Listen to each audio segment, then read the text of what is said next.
नमस्कार दोस्तों, मैं जय भगवान कुंडू आपके सामने फिर हाजिर हूँ एक नई वीडियो साथ। दोस्तों, उम्मीद करता हूँ आप सभी स्वस्थ होंगे और खुश होंगे। दोस्तों, आज हम बात करेंगे कक्षा 11वीं पॉलिटिकल साइंस यानी राजनीति विज्ञान की बुक भारत का संविधान, सिद्धांत और व्यवहार, अध्याय 4 कार्यपालिका के महत्वपूर्ण नोट्स की आपको जानकारी देंगे जो आपके एग्जाम में काम आएंगे। दोस्तों, अगर अब तक आपने ओम ज्ञान कुंडू को सब्सक्राइब नहीं किया तो कर दीजिए ताकि आपको आने वाली वीडियो की जानकारी प्राप्त हो सके। तो सबसे पहले कार्यपालिका का अर्थ सरकार का वह अंग जो नियमों कानूनों को लागू करता है और प्रशासन का काम करता है, कार्यपालिका कहलाता है। कार्यपालिका में केवल राष्ट्रपति, प्रधानमंत्री या मंत्री ही नहीं होते, बल्कि इसके अंदर पूरा प्रशासनिक ढांचा, सिविल सेवाओं के सदस्य भी आते हैं। भारत के प्रथम जो राष्ट्रपति अगर देखा जाए राजेंद्र प्रसाद थे और प्रथम प्रधानमंत्री जवाहरलाल नेहरू थे, और जो वर्तमान में प्रधानमंत्री हैं वो हैं श्री नरेंद्र दास दामोदर मोदी। इसके अलावा दोस्तों, कार्यपालिका के प्रकार: सामूहिक नेतृत्व के सिद्धांत पर आधारित प्रणाली। दूसरी है एक व्यक्ति के नेतृत्व के सिद्धांत पर आधारित प्रणाली। तो सामूहिक नेतृत्व के सिद्धांत पर जो आधारित प्रणाली, उसमें संसदीय और अर्ध अध्यात्मक दो होते हैं। तो इनको बारी बारी से अगर हम देखें, संसदीय, सरकार के प्रमुख को आमतौर पर प्रधानमंत्री कहते हैं। ये विधायिका में बहुमत वाले दल का नेता होता है। ये विधायिका के प्रति जवाबदेह होता है। देश का प्रमुख इनमें से कोई भी हो सकता है, राजा या राष्ट्रपति। दूसरी बात करते हैं अर्ध अध्यक्षात्मक। इसमें राष्ट्रपति देश का प्रमुख होता है, प्रधानमंत्री सरकार का प्रमुख होता है, प्रधानमंत्री और उसका मंत्रिपरिषद विधायिका के प्रति जवाबदेह होता है।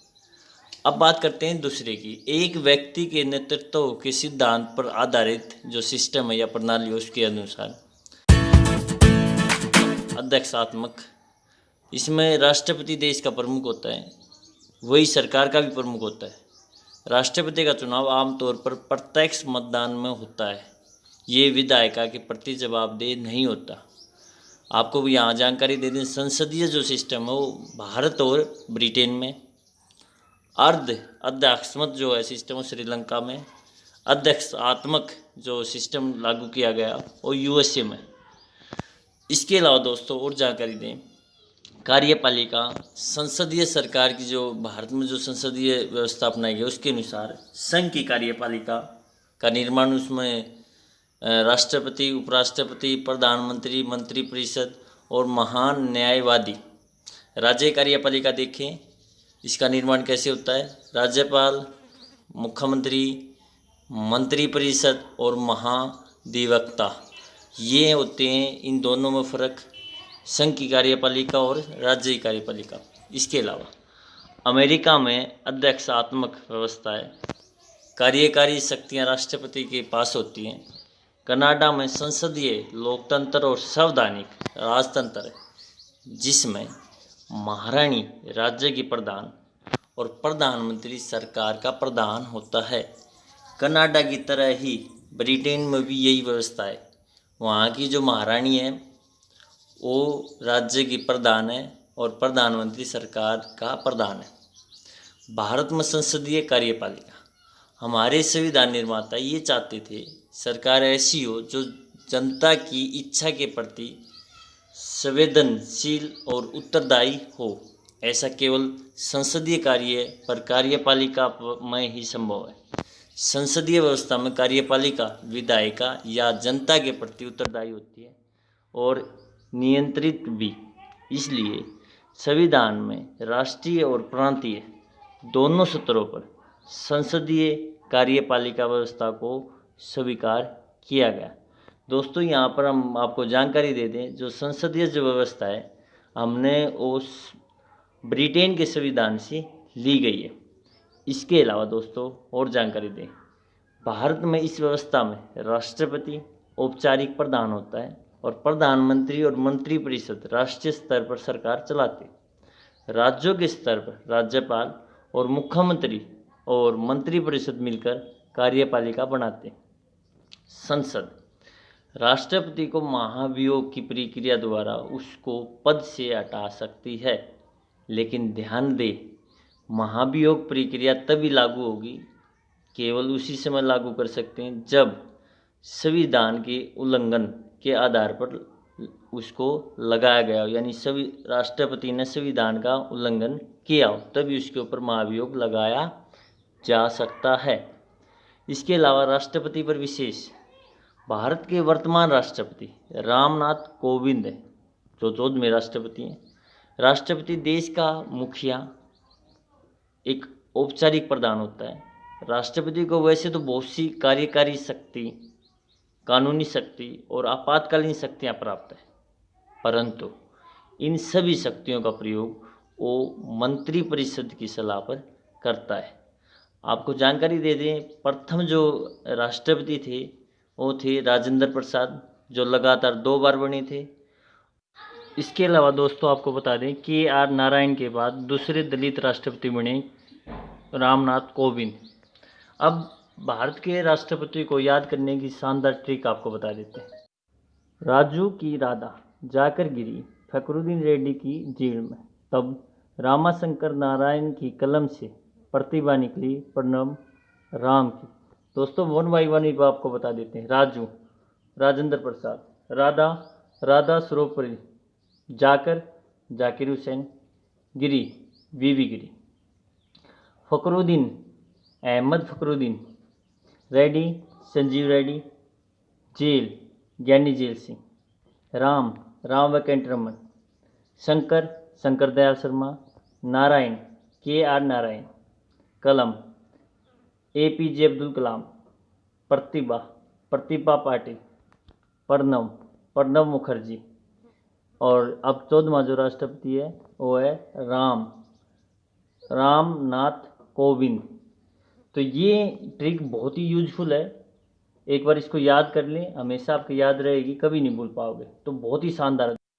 राष्ट्रपति के विशेषाधिकार राष्ट्रपति को सभी महत्वपूर्ण मुद्दों और मंत्रिपरिषद की कार्रवाई के बारे में सूचना प्राप्त करने का अधिकार है। सदनों में को पुनर्विचार के लिए लौटा सकता है। वीटो शक्ति का प्रयोग करके संसद द्वारा पारित विधेयकों को स्वीकृति में विलंब यानी देरी कर सकता है। चुनाव के बाद कई नेताओं के दावे के समय ये निर्णय कर सकता है कि कौन प्रधानमंत्री बनेगा। तो ये राष्ट्रपति की कुछ महत्वपूर्ण शक्तियाँ हैं। इसके अलावा दोस्तों आपको और जानकारी दे दें, आखिर राष्ट्रपति पद की क्या आवश्यकता है। संसदीय व्यवस्था में समर्थन न रहने पर मंत्रिपरिषद को कभी भी हटाया जा सकता है। ऐसे समय में एक ऐसे राष्ट्र प्रमुख की आवश्यकता पड़ती है जिसका कार्यकाल स्थायी हो, जो सांकेतिक रूप से पूरे देश का प्रतिनिधित्व कर सके। इसलिए राष्ट्रपति पद की आवश्यकता पड़ती है। राष्ट्रपति की अनुपस्थिति में उपराष्ट्रपति ये सभी कार्य करते हैं। भारत का उपराष्ट्रपति 5 साल के लिए चुना जाता है। जिस तरह राष्ट्रपति का चुनाव होता है उसी तरह उपराष्ट्रपति को भी चुना जाता है। उपराष्ट्रपति राज्यसभा का पदेन सभापति होता है और राष्ट्रपति की मृत्यु, त्यागपत्र, महाभियोग द्वारा हटाए जाने या अन्य किसी कारण से पद रिक्त होने पर वे कार्यवाहक राष्ट्रपति के रूप में काम करता है। भारत के वर्तमान उपराष्ट्रपति वेंकैया नायडू हैं। अब राष्ट्रपति का चुनाव कैसे होता है, उसका निर्वाचन मंडल के द्वारा किया जाता है। 18 साल से ऊपर के जो हैं मतदाता, आपको पता है, वोट डालते हैं। वो अपने जो MLA MP को चुनाव करते हैं। MLA MP जो हैं राष्ट्रपति के चुनाव में भाग लेते हैं, ये ध्यान रखें। इसके अलावा दोस्तों और बता दें आपको क्या है महाभियोग, और राष्ट्रपति भाई महाभियोग लगाया जाता है, उसको तभी हटाया जा सकता है। महाभियोग उस प्रक्रिया को कहते हैं जिसमें किसी देश के राष्ट्राध्यक्ष अथवा राष्ट्रपति को पद से हटाया जाता है। महाभियोग प्रक्रिया का प्रावधान संविधान के भाग 5 के अनुच्छेद 61 में किया गया है। और आपको जानकारी दे दें, भारत में अब तक किसी भी राष्ट्रपति के ऊपर महाभियोग जो है नहीं लगा है, यानी कोई भी राष्ट्रपति इसके द्वारा नहीं हटाया गया। इसके अलावा प्रधानमंत्री और मंत्री परिषद, भारत के वर्तमान प्रधानमंत्री श्री नरेंद्र दास दामोदर मोदी प्रधानमंत्री लोकसभा में बहुमत प्राप्त दल का नेता होता है। जैसे ही वह बहुमत खो देता है, वह अपना पद भी खो देता है। प्रधानमंत्री मंत्रिपरिषद का प्रधान ही तय करता है कि उसके मंत्रिपरिषद में कौन लोग मंत्री होंगे। प्रधानमंत्री ही विभिन्न मंत्रियों के पद स्तर और मंत्रालय का आवंटन करता है। इसी कारण वे मंत्रिपरिषद का भी प्रधान होता है।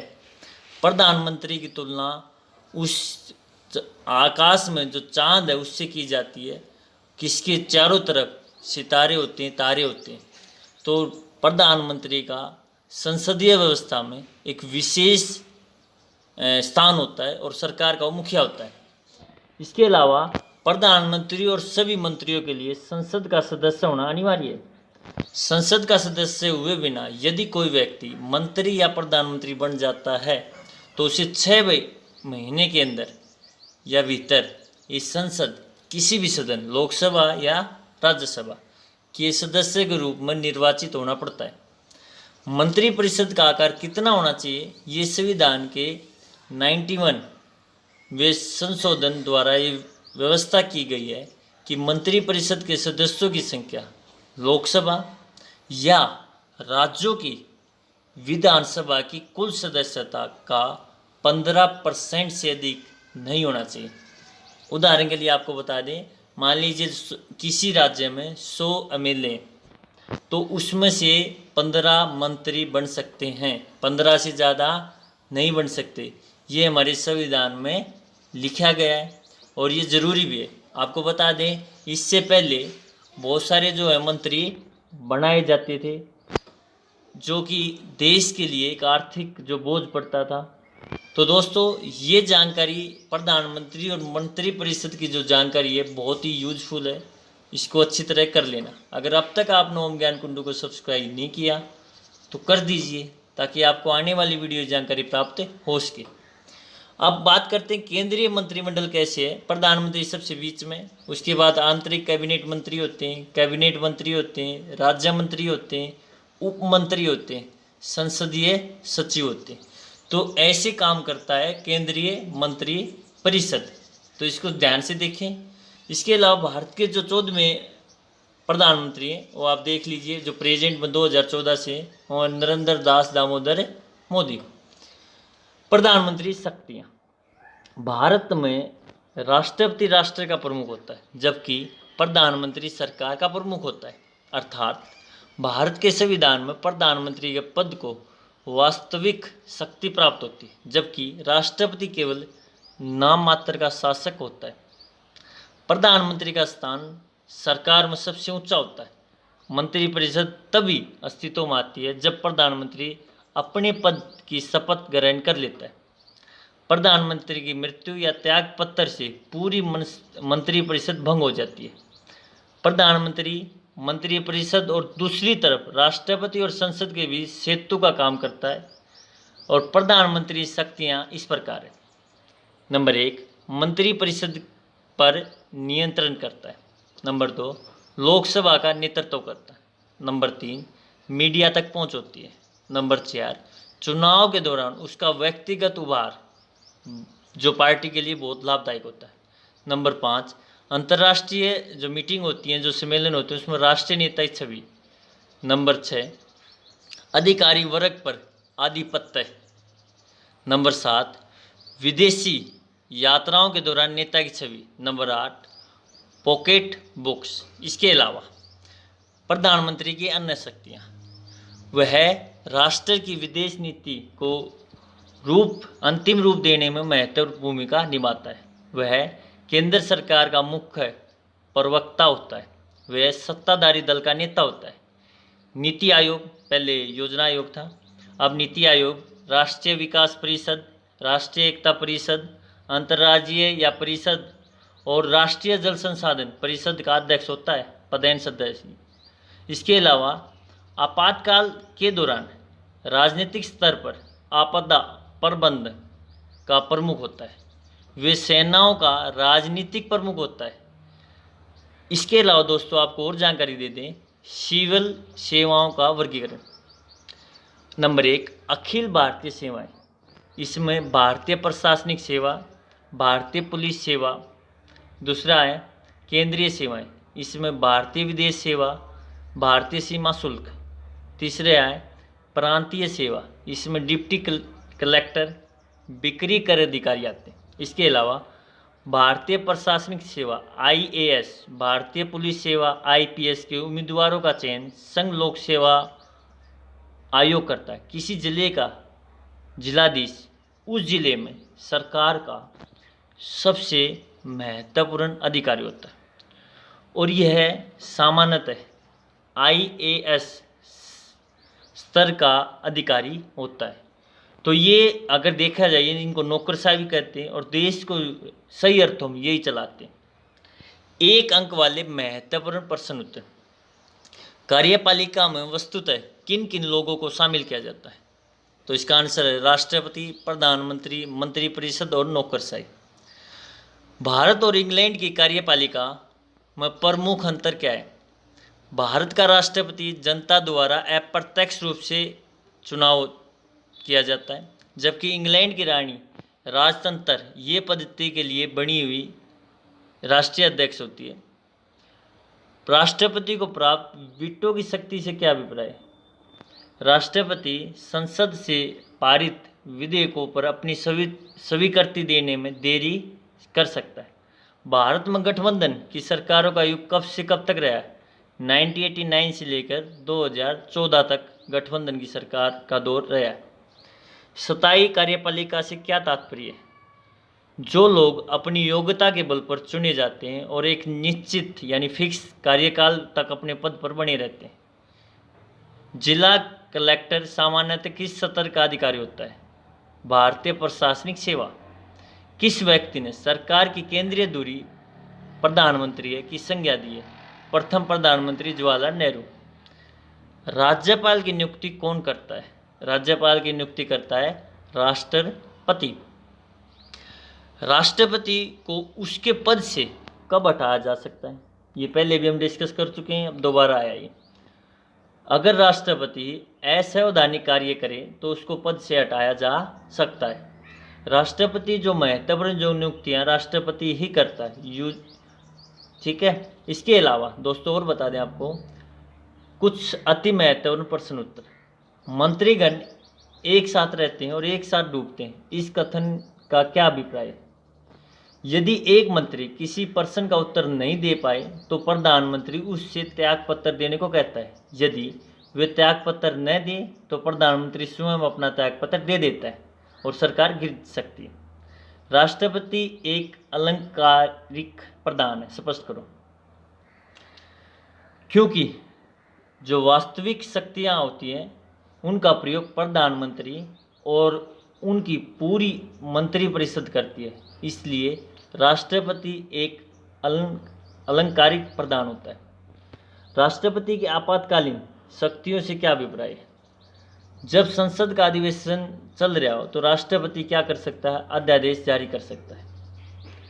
यदि देश पर आक्रमण हो जाए तो अनुच्छेद 352 के तहत वहाँ पर आपातकाल लगा सकता है। यदि देश किसी राज्य में राजनीतिक संकट आ जाए तो राष्ट्रपति शासन वहाँ पर लगाया जा सकता है, अनुच्छेद 356। यदि देश में वित्तीय संकट आ जाए तो अनुच्छेद 360 वहाँ लगा सकता है। राज्यपाल केंद्र सरकार के एजेंट के रूप में कार्य करता है, काम करता है। कैसे? क्योंकि राज्यपाल की नियुक्ति राष्ट्रपति द्वारा होती है, इसलिए संबंधित राज्य में राज्यपाल केंद्र सरकार के एजेंट के रूप में कार्य करता है। राष्ट्रपति की जो आपातकालीन जो शक्तियाँ आती हैं, जैसे कि हमने बात करी है अनुच्छेद 352, वो यह 3-4 बार लग चुकी है।